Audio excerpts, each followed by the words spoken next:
hot take, fantasy rankings do not matter unless you tier off the players you're ranking based on talent compared to the other guys around him. That's exactly what I've done for you for quarterbacks, running backs, wide receivers, and tight ends, and we are going to go through every single positional list. Now, it's important to note tiers 1 through 5, 1 is the top, 5 is the bottom, and for running backs and tight ends specifically, I have specific denotations within a couple of the tiers because there are dead zones, running backs have handicaps. It goes beyond just the number system, but we're going to start with quarterbacks at tier 1, very obviously, Josh Allen, Lamar Jackson, and that's it.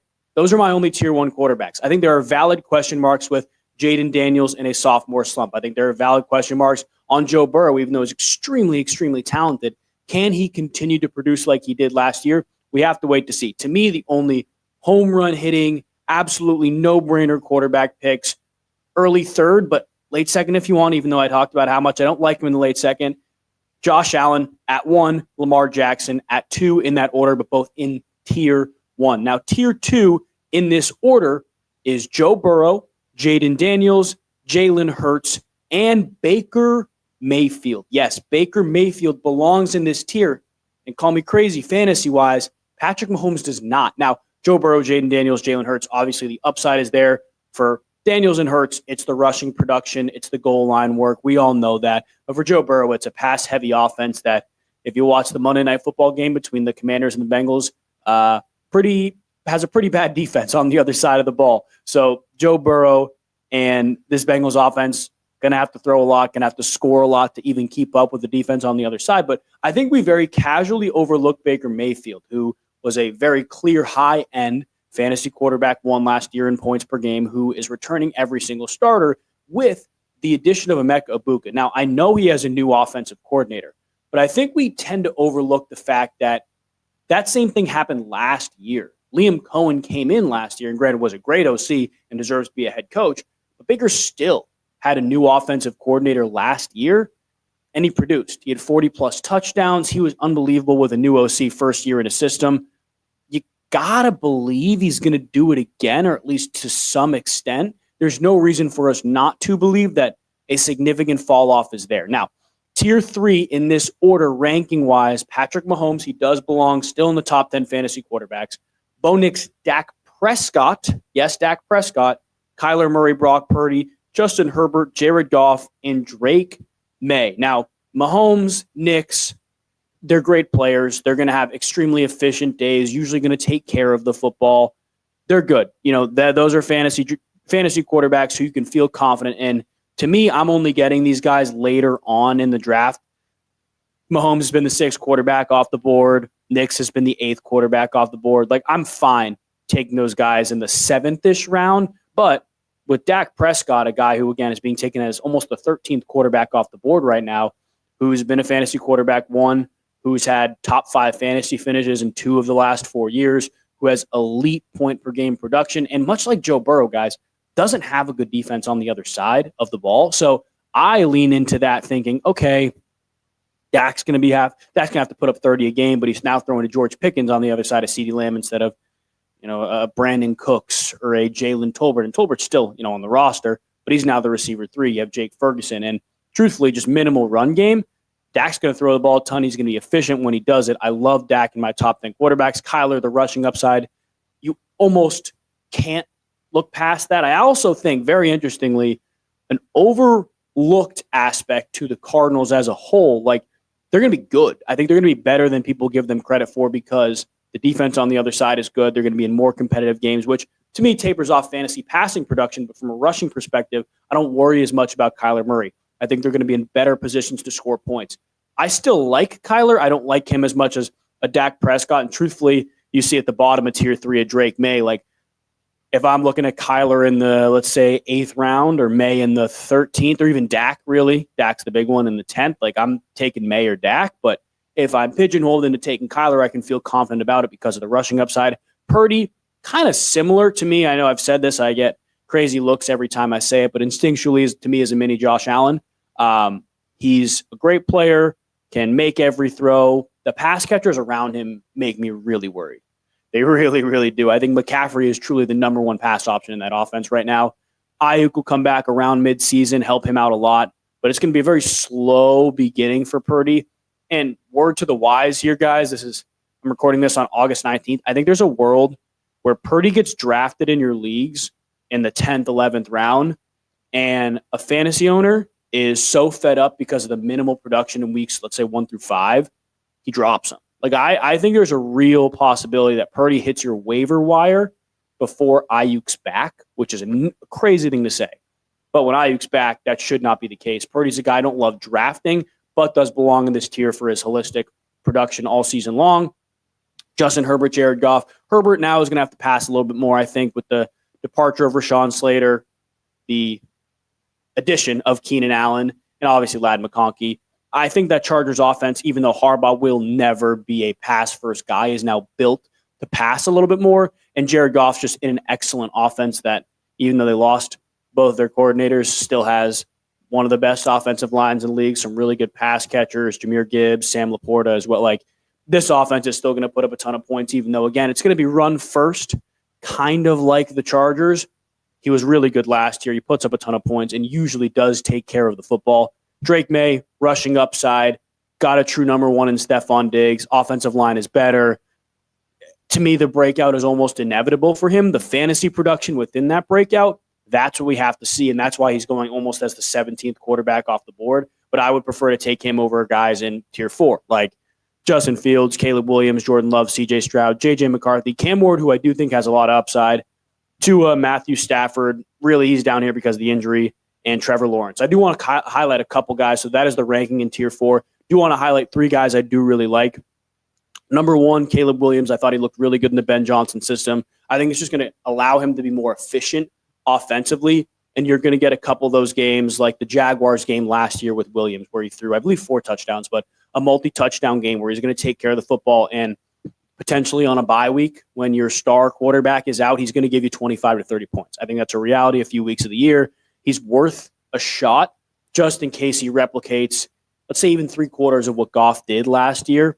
I think it's worth a shot. Another guy I love, I just talked about it, Cam Ward. To me, Cam Ward is a guy who's kind of getting counted out, who's going to be, in my opinion, trailing a bunch, throwing a good receiver in Calvin Ridley. Calvin Ridley is one of my favorite players in the draft this year, who, again, is very much pushed to the side, potentially the least talked about number 1 overall pick in a long, long time.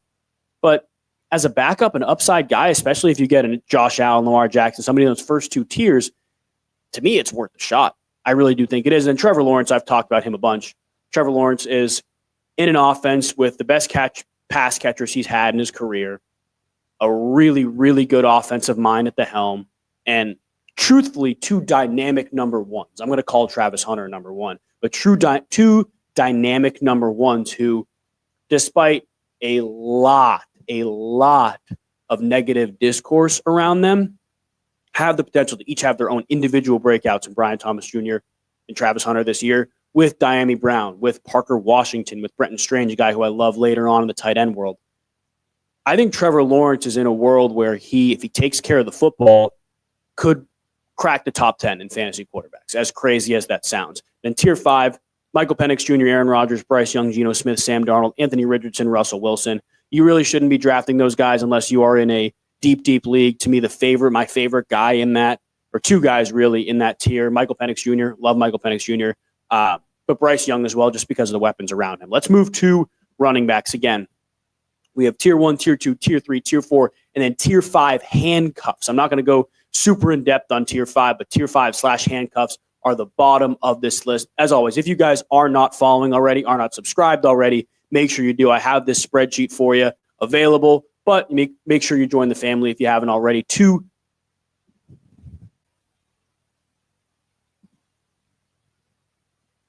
We're going to move the running backs.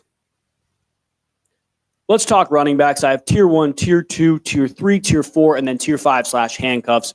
I'm not going to go super in depth on the handcuffs. You can look at them yourselves. I'll scroll all the way down. You can take screenshots, whatever you want to do. But tier 5/handcuffs are guys that you want to get as backups later on. I'll talk about when you want to start targeting those guys. But to me, there are 3 very, very clear tier 1 backs, and it's Saquon Barkley, Bijan Robinson, and Jahmyr Gibbs. I don't know why Saquon and Bijan are upside down, but to me, Bijan is my number 1. Saquon is my number 2. It's like picking your favorite kid. Which one do you like more? I like Bijan a little bit more this time around this year. Pick one of those two, and then Gibbs at 3, I think, makes a lot of sense. Tier 2 is where it gets very interesting, though, because there are guys who are going to have, I think, pretty solid years who may drop off a little bit.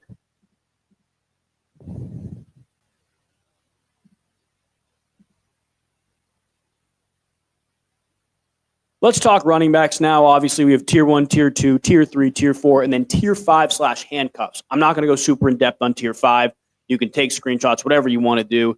They're the backups. If you're drafting an elite running back in the first couple rounds, make sure you get their backup. Kind of a no-brainer. If you guys did not watch my do's and don'ts in each draft video or listen to that podcast, check it out. It's going to help you a lot. But going through the running backs, tier 1, very clearly Bijan, Saquon, 1, 2. It's like picking your favorite kid. Which one do you want more? I like Bijan a little bit more this year. If you're taking Saquon Barkley, what am I going to do? Say you're wrong? No, it's Saquon Barkley. Then the third running back in that tier, to me, is still Jahmyr Gibbs. I think PPR value is elite. I think he's an exceptional player, and he's running behind one of the best offensive lines in the league. Tier 2 is where it gets really interesting because you've probably heard me talk about my draft strategy the first 3 rounds. Get a running back. You need to get a running back. The dip after round 4-ish is unbelievable.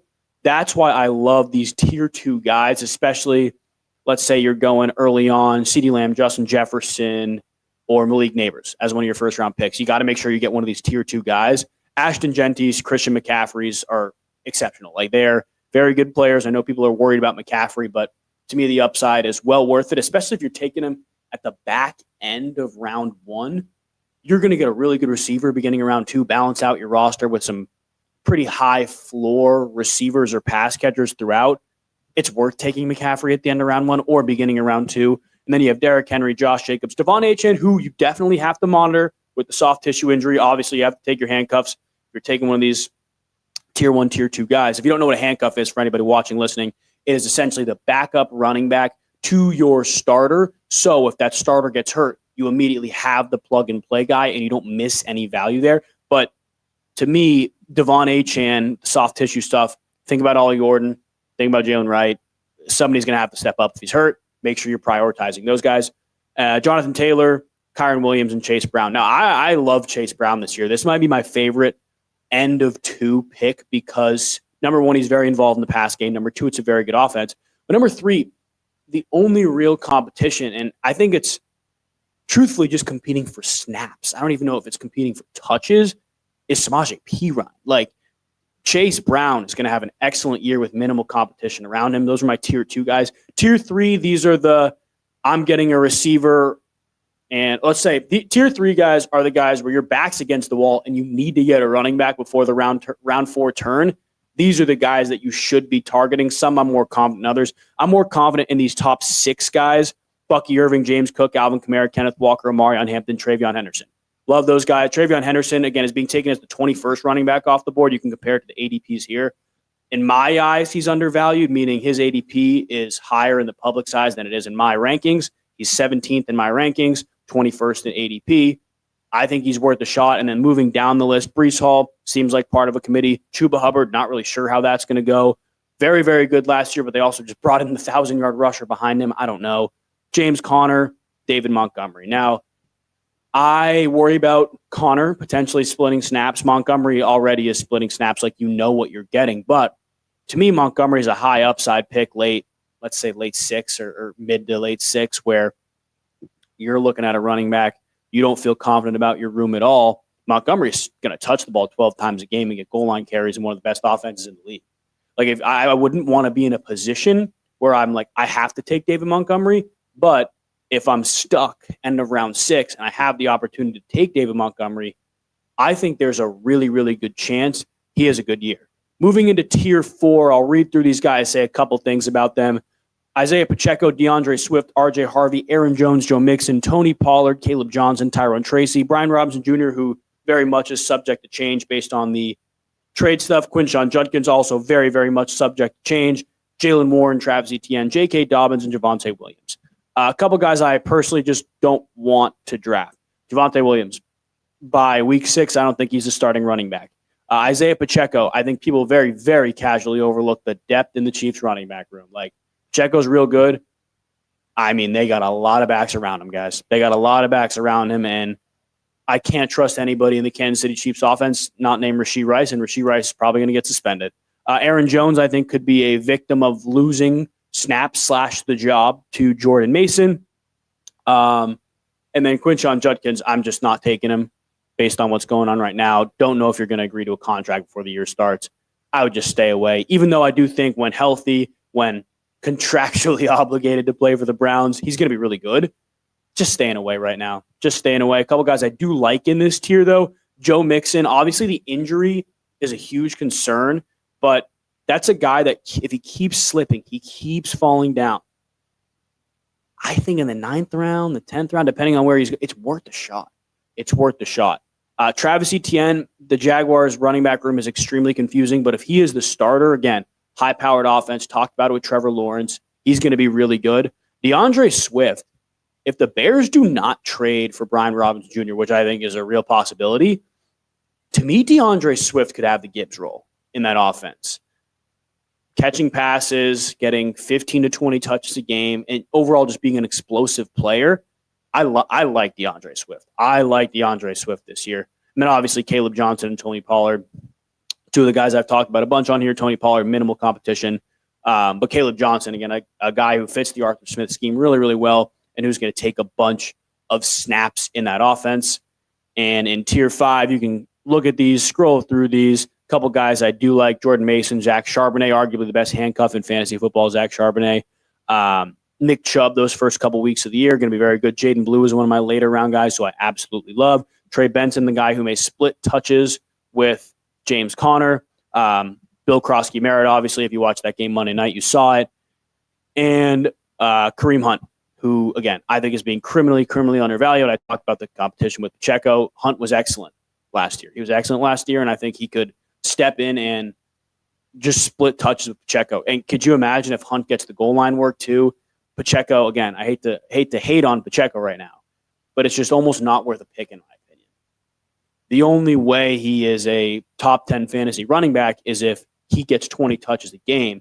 That doesn't happen if the roster is as healthy as it is right now. Now, injuries happen, but if Pacheco does not get 20 touches a game, I mean, I don't know. I don't know why he's being picked around guys who, like DeAndre Swift, will probably get 20 touches a game. Aaron Jones, when healthy, will probably get 20 touches a game. Mixon, when healthy, will. Pollard will.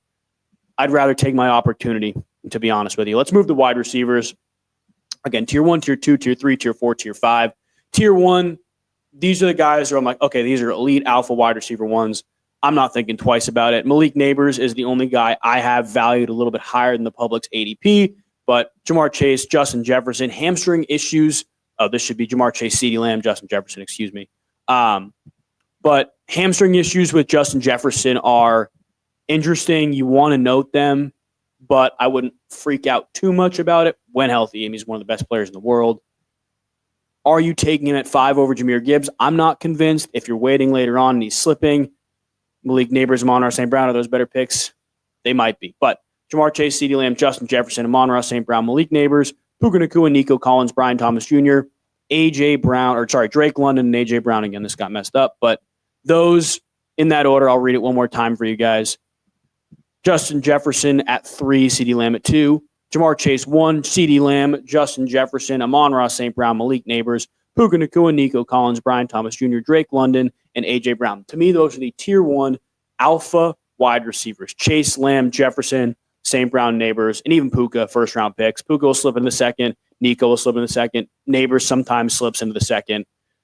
I love Drake London, middle of the second, early second. Love Brian Thomas Jr., early second. Tier 2, these are the guys who are elite, but either have competition or have valid question marks about the potential of them being a wide receiver 1. In this order, Ladd McConkey, Tyreek Hill, T. Higgins, JSN, Garrett Wilson, Devontae Adams, Terry McLaurin, Mike Evans, Marvin Harrison Jr., and DK Metcalf. Now, in terms of ADP, DK Metcalf might be my favorite pick in fantasy football.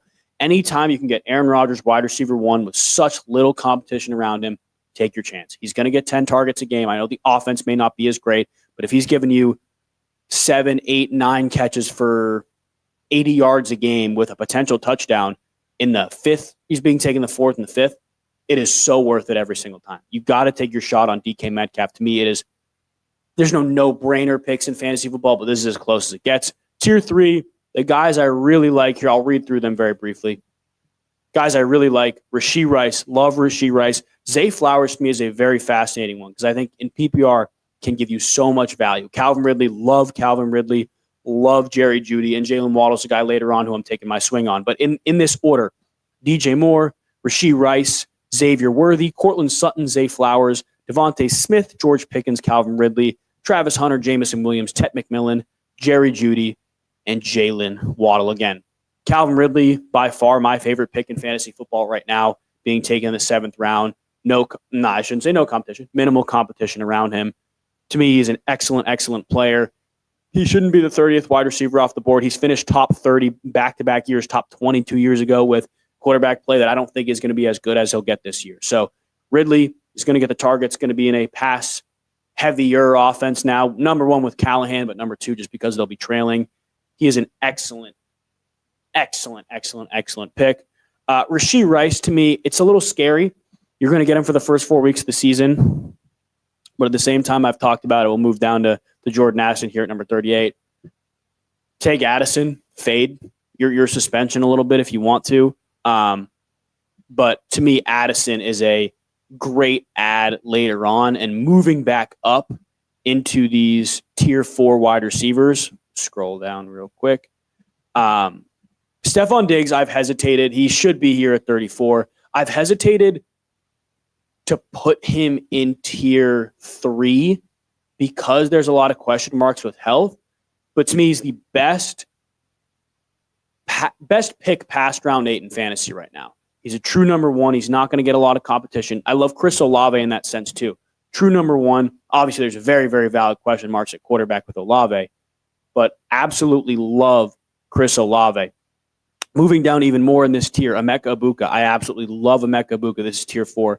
And finally, Josh Downs, who dominated target share when he played. But tier 4 in this order, Stephon Diggs, Rome Odunze, Jacoby Myers, Chris Olave, Cooper Kupp, Jordan Addison, who, again, I do really like, Deebo Samuel, Matthew Golden, Chris Godwin, Khalil Shakir, Jawan Jennings, Ricky Pearsall, Emeka Egbuka, Michael Pittman, Jaden Reed, Keon Coleman, and Josh Downs. Now, I talked about the guys I like. Some guys I'm staying away from. Cooper Kupp, a lot of question marks. Honestly, Jawan Jennings, a lot of question marks. And it's not that I don't like a lot of these guys like Pittman, Pittman, Pearsall, Keon Coleman. The upside with other guys that are going to be picked around them is way higher. And if you're picking past round 8, you're not picking to have a safe bench. You're picking to win. You're picking to have players that'll win in your league. That's a guy like Stephon Diggs. I honestly think, call me crazy, that is a guy like Chris Olave. I think Chris Olave has that type of potential. I don't know if anybody else does around here, but Josh Downs has a higher ceiling than a lot of those guys. I think Matthew Golden could have a higher ceiling than a lot of those guys. Like, Packers very much love him. That's tier 4. Then tier 5, I'll scroll down a little bit here. But these are guys that should be rounding out your bench. A couple guys I do like in their rankings. Kyle Williams is 69th ranked receiver. Nice. Scrolling down a little bit more here. Tank Dell. Don't know when he's going to play. Would love to draft him, but there's too many question marks. Alec Ayumanor. Very, very good player. ADP 74th on the board. 85th ranked receiver. And finally, Alec Pierce, a guy who's been honestly a little undervalued in a lot of people's eyes, but is extremely talented. And I personally think, I know it's a crazy thing to say right now in the middle of August, a prime trade candidate. Prime trade candidate to an offense that may utilize him a little bit better. Not going to really draft him. He's almost 100th ranked receiver, but that is the receiver tiers. Then finishing up with tight ends, very, very, very important distinctions with these guys. You have tier 1, tier 2, which is the dead zone. And you can see the note if you're watching video format here. I am not personally drafting tight ends in the dead zone with the upside of players available after. I'll go in depth there. Tier 3, the sweet spot, the guys I love. Tier 4, and then tier 5. So tier 1, Bowers, McBride, Kittle. Any questions? I hope not. Okay. Tier 2, these 4 guys, Sam Laporta, TJ Hawkinson, Travis Kelce, and Mark Andrews. Those 4 guys, this is my philosophy with them. They have too many questions around them to be confidently taken when there are elite quarterbacks on the board. There are wide receiver 2/flexes in your lineup to be taken, or higher upside players after them. There's too many question marks to lean into Sam Laporta, who, for all I care, could be the 4th passing option in that offense, and he's the 4th ranked tight end. A little crazy. I love Sam Laporte. He's an excellent player, but too many question marks. TJ Hawkinson, you have that. He could be the number 3 pass option in his offense. Quarterback questions. Travis Kelce could be the number 3 pass option in his offense. We saw him dip a little bit last year. No quarterback questions there. Same with Mark Andrews. But Isaiah Likely, I think, is a better player and may garner more targets in the pass game. The Ravens' pass game's all over the place. There are way too many question marks. Whereas Evan Engram, who's being taken ADP 8.3, almost 2 rounds after Mark Andrews, is the number 2 option in Denver. Sean Payton loves to use his inside guys. He's going to be a slot guy. He has so much upside. David Njoku had almost 100 yards a game with Flacco quarterback. Flacco starting. How long he starts for is a question. But extreme upside here. Tyler Warren, Colson Loveland, extreme upside as rookie tight ends who are coming into offenses. Loveland has some pieces around him. But like Tyler Warren, who's to say he won't get the most targets on the Indianapolis Colts? I don't think it's a crazy thing to say. Now, it's not that I like these 4 guys in tier 3, Evan Engram, David Njoku, Tyler Warren, Colson Loveland, way more than I like the guys in tier 2. But the question marks around them, coupled with the fact that there are just better players at other positions you can take when Laporte, Hawkinson, Kelce, and Andrews are going, it makes, in my mind, almost no sense. Almost no sense to take a tight end between 4 through 7. Laporte, Hawkinson, Kelce, Andrews. Almost no sense. And call me crazy, I think the upside is limited as well. Tier 4, we'll get into a little bit. Tucker Kraft, Dalton Kincaid, Jonnu Smith, Dallas Goedert, Jake Ferguson, Kyle Pitts, Zach Ertz, Hunter Henry, Isaiah Likely, Brenton Strange. 3 guys I really like. I do like Kyle Pitts. I think Penix held him out a little bit. Isaiah Likely is just extremely talented. Take your shot. I know the Ravens' offense is nuts. You don't know where the ball is going to go half the time in terms of pass catchers, but he's extremely talented. He's the dynamic big slot they've been needing, I think. Zay Flowers is an excellent player, but the big slot, the physically imposing guy, that's Isaiah Likely. And then Brenton Strange. I think Brenton Strange, honestly, guys, is I don't want to say he's going to be the number 3 option in Jacksonville because I really do like Diami Brown, but he's going to get the ball a ton. He's going to get the ball a ton in a pass-heavy offense. The only worry, I think about Cade Otton last year in Tampa, what Liam Cohen's bringing over. Otton was good against zone and had big games against zone. He was bad against man. Now, our team's going to man up the Jaguars. Probably not. It's a death sentence, I think, but Brenton Strange has a lot of upside as a guy who's being taken in the 12th, 13th round, who you could pair if you get an elite tight end very, very nicely. Now, I will say those guys in tier 4, you should not be overly eager to draft unless you got an elite guy, a tier 1 guy. The way I view tight end drafting, you get one of these top 3 guys, Brock Bowers, Trey McBride, George Kittle, you're in a great spot. Awesome spot. Wait to take your backup. But if you're taking a higher upside guy, for all I care, take 2 guys in tier 3. Take Warren, maybe not Warren Loveland back-to-back, but like Njoku Loveland or Engram Warren. Like take multiple shots at upside guys at tight ends. I think you'll be in a better spot for it. And those tier 4 guys should almost be reserved for the elite tight ends. Then tier 5, aren't too many guys I like here. I've talked about how much I like Elijah Arroyo. I think that's a guy who can really step up in the Seattle offense. The Kubiak system loves to throw to tight ends, loves to throw inside. This is a dynamic inside guy. And honestly, I'm fascinated just to see Noah Gray. I think Noah Gray could be not the Travis Kelce replacement because there's no replacing Travis Kelce, but a more dynamic pass catcher if Kelce starts to slow down a little bit. Man, Harold Fannin Jr., just because the Browns didn't necessarily need to draft him, and they did. It was a very interesting pick. Exceptional player. I love the pick, but it wasn't a pick that made a ton of sense. But they took him. They're going to use him. And again, this is a guy who can operate on the inside. I'm fascinated to see what the Cleveland offense does in terms of alignment with some of these guys because Judy's been really good on the inside as well. But this is a guy who can give you a lot of matchup nightmares in a lot of senses. But those are the tight end rankings, and those are my tiers. Like I said, these tiers matter almost as much, if not more, than the rankings themselves. You should almost base your picks, if you're using my spreadsheet, which is down below, make sure you check it out, and subscribe if you're new. If you're using the spreadsheet for your drafts, highly suggest you almost base it off of tiers instead of rankings. Like, if you're picking late first round and you want a running back, I have McCaffrey over Henry. But if you like Derrick Henry more, don't feel like you're breaking the Loeb's leads law here if you're taking Henry over McCaffrey. They're in the same tier. To me, it's not that big of a deal. Now, if you were, let's say, beginning of 3 and you're like Chase Brown or Bucky Irving, I would say go Chase Brown every time. He's in a different tier than Bucky Irving. You know what I mean? Guys like that, you have to make distinctions for, but the tiers are extremely helpful. And you guys watching this video, I hope you learned something and this helped you out a little bit. If you are new, like I said, make sure you subscribe. If you're listening on Spotify, make sure you follow as well. I will see you guys next time. I appreciate you watching and listening. God bless.